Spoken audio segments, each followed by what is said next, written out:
Cerita di balik rumah mewah Bu Eni dan Tiko belasan tahun tak dijual. Cerita tak biasa menyelimuti kehidupan Ibu Eni dan putranya bernama Tiko yang mendiami rumah mewah terbengkalai selama 12 tahun lamanya di Bilangan, Jakarta Timur.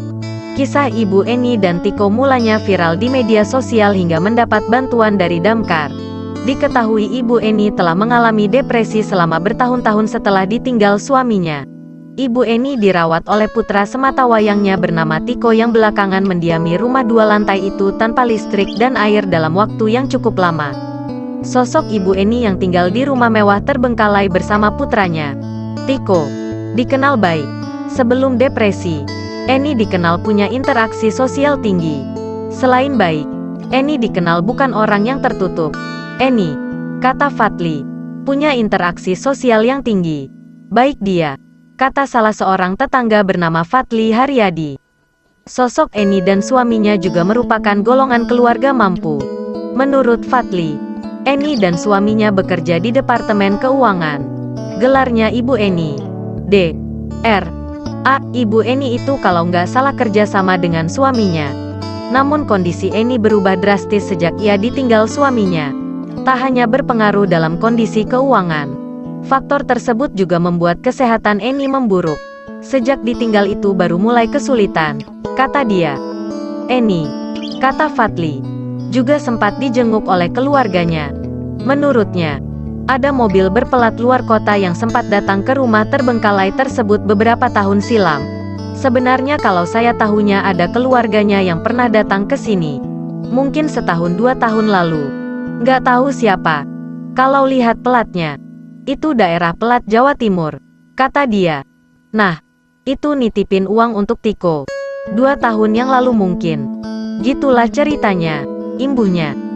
Kondisi rumah terbengkalai itu tak layak ditinggali sehari-hari. Saat pertama dibersihkan, kondisi rumah mewah Ibu Eni sangat memprihatinkan.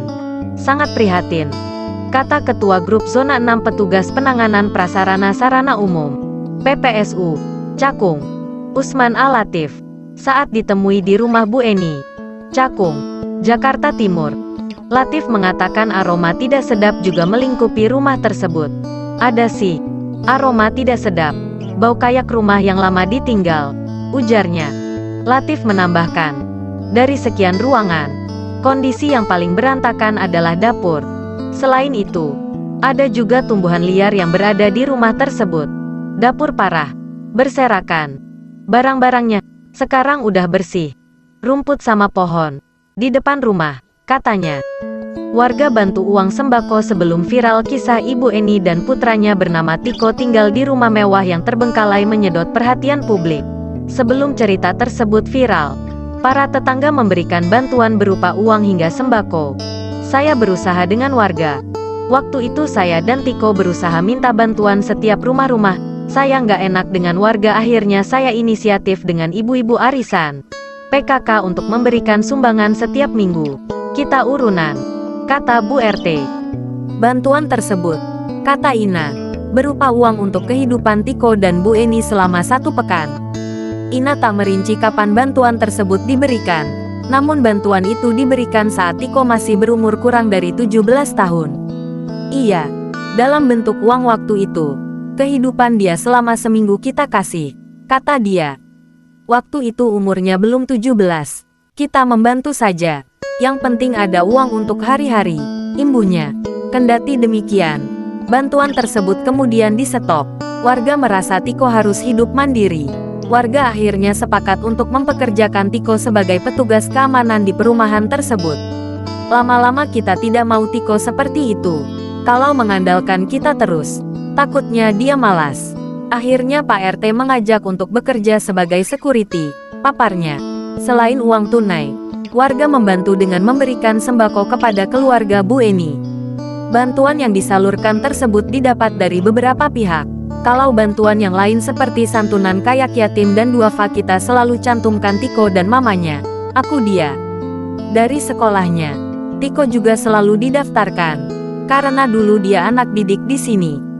Dalam kondisi seperti ini, dia selalu dapat santunan, baik berupa sembako, ada uang dari masjid juga, imbuhnya. Ibu Eni dan Tiko sempat menjual perabotan rumah mewahnya kepada para tetangga. Hal tersebut dilakukan untuk memenuhi kebutuhan sehari-hari. Diceritakan oleh salah seorang tetangga bernama Fatli Haryadi.